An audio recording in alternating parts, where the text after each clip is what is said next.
And so, over the course of this time together, I'm going to share with you three big secrets that I have learned of how you can begin to build that momentum in your church and begin to do it in a way that is healthy for you. Before we get started, I want to remind you of something. I want you to stay to the end. I want you to pay close attention to what I'm sharing, but I want you to stay to the end because at the end, I'm going to give you an amazing gift. I'm going to really help you take some strides in moving your vision forward, but you have to stay to the end in order to get it. So before I jump into the three big secrets, let me tell you a little bit about why this is so important to me. You know, that picture is from 2010 when I first became a church planter. And we became a church planter. We were so excited, man. We launched with 99 people in the room, and it was just amazing.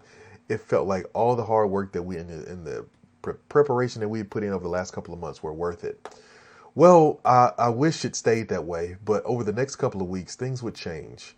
You know, we went from 99 people on launch day to 60 people, then even down to 30 people. And the story really comes to a head for me one Wednesday night. I go in to teach Bible study, and there are only three people in the room. And in that moment, I just remember feeling so embarrassed. And I remember feeling just so much shame because I felt like I just really failed the mission that God had called me to. And I just started to wonder, you know, why did I ruin, had I done to ruin what God was trying to do?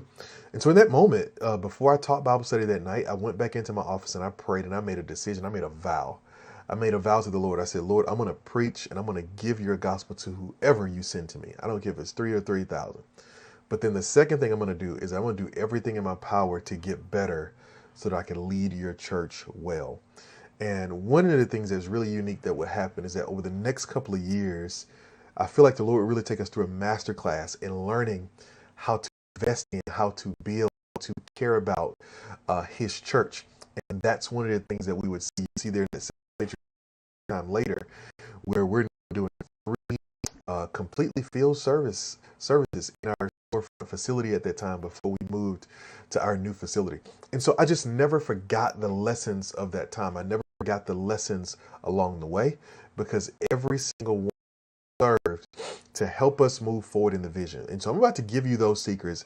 I'm about to give you the step process to show you how God gave education that really helped us go to the next level. All right. So if you're taking notes, I want you to write this down.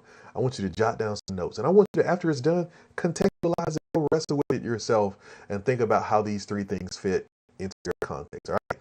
Big secret number one, you must prepare for growth. You must prepare for growth. You know, you're looking at that picture right there. This was when our church was still really small. We had not even broke, I don't think, past 75 people yet at the time of that picture.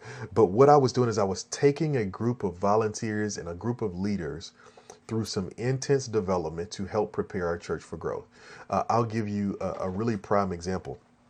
We were really praying that God was going to send new people and that He was going to do that.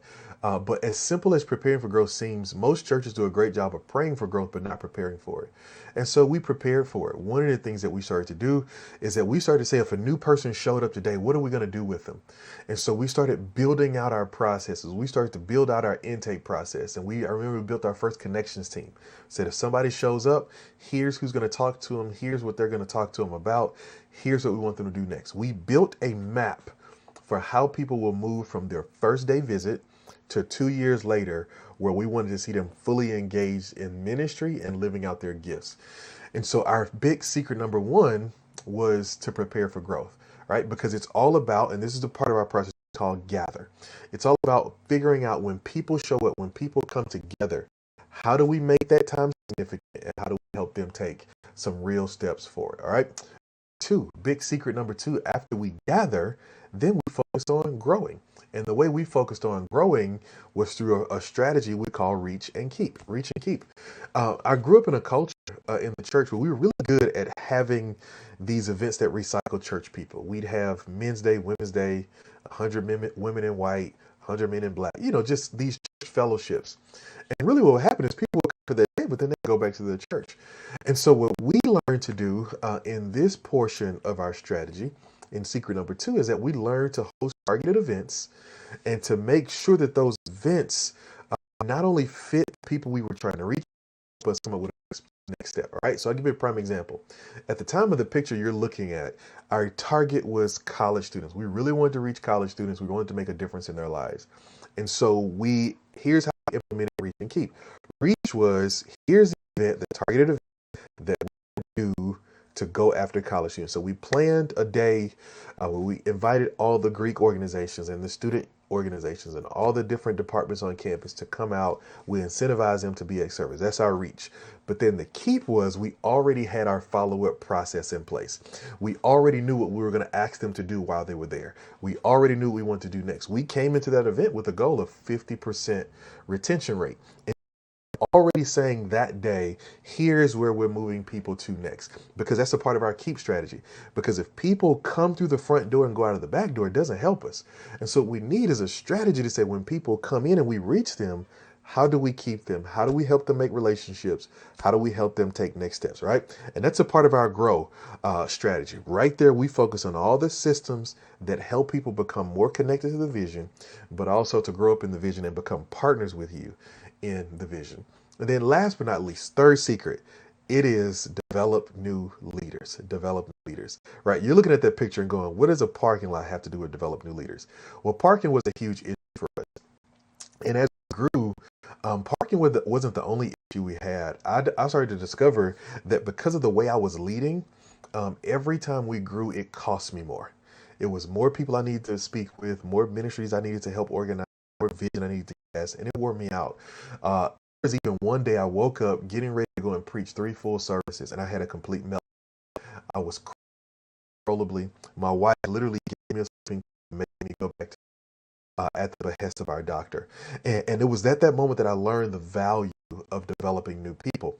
And so that parking lot that you're looking at was a solution to a problem that I didn't have to come up with. And I'm telling you, if you've been leading for any amount of time, you know how valuable that is. Have a moment where you get to a solution that you yourself did not have to create. A team of leaders came together and put together a strategy for our overcrowded parking lot. And it all came because we developed new leaders. We pulled those leaders into a strategy and we started walking with them, intentionally developing their leadership, giving them the clarity they need. Here's what I learned. Everybody has a capacity to lead. You've got to discover what that capacity is and give them the clarity they need to do it well. All right. So that's what it is. So listen, at this point, I've had the opportunity to work with over 100 churches from all across the country. You can see some of the logos right there. It's been a joy to implement some of what we're talking about here and even more things that we haven't even talked about yet. And so I want to give you a chance to get to see firsthand what we do and who we are. So here's your next step. I need you to apply. There's a button, click apply, and I want you to apply because here's a free gift I'm going to give you, a free 45-minute strategy session. I want you to click apply, go to that, sign up for that free strategy session. You're going to choose a date and time, and we're going to sit and I'm going to help you work through some real issues. We're going to dive down into the specifics of where you are as your church, and we're going to help you take the next step to break free from whatever it is that has you stuck. All right. To do that, there's a couple things for you to consider. Here's what this is for. This is if you're serious about seeing your church grow. If you really want to see the kingdom expand through your church, this is for you. If you have a really big vision, I love working with people with big vision. Maybe your vision is to pastor a church of 250 people. Maybe your vision is to pastor 5 churches of 50 people. Whatever it may be, we're looking for people who have big vision. And then finally, if you're willing to empower, train people. I don't want to build something just for you to go and wear yourself out some more. You've got to be willing to take the next step and empower others. Now, here's a scenario where would it be the right fit for you. If you just want a quick solution, that's not what we do. We're here to do surgery, not put on band-aids, right? If you're not willing to put in the work, this isn't for you. I'm not giving you a cookie cutter solution that you just take it and apply it over here. You're going to have to do the work. We're going to work together to contextualize it to you. And so you got to be willing to do that. And then lastly, if you want to do everything yourself and get all the credit, this is not for you. I'm going to help you and your church put together a strategy that's going to help take the weight off of you so you can involve other people in helping to do the work of the kingdom. All right. I want to see you thrive. I want to see you be blessed. I want to see you take the next step. You're going to have to be willing to partner with me. All right. So here's what I need from you. Real simple. Click apply now. Our spaces are limited. I can only do this with a certain number of leaders every month. Go right now, reserve your spot. Let's have our 45-minute strategy call.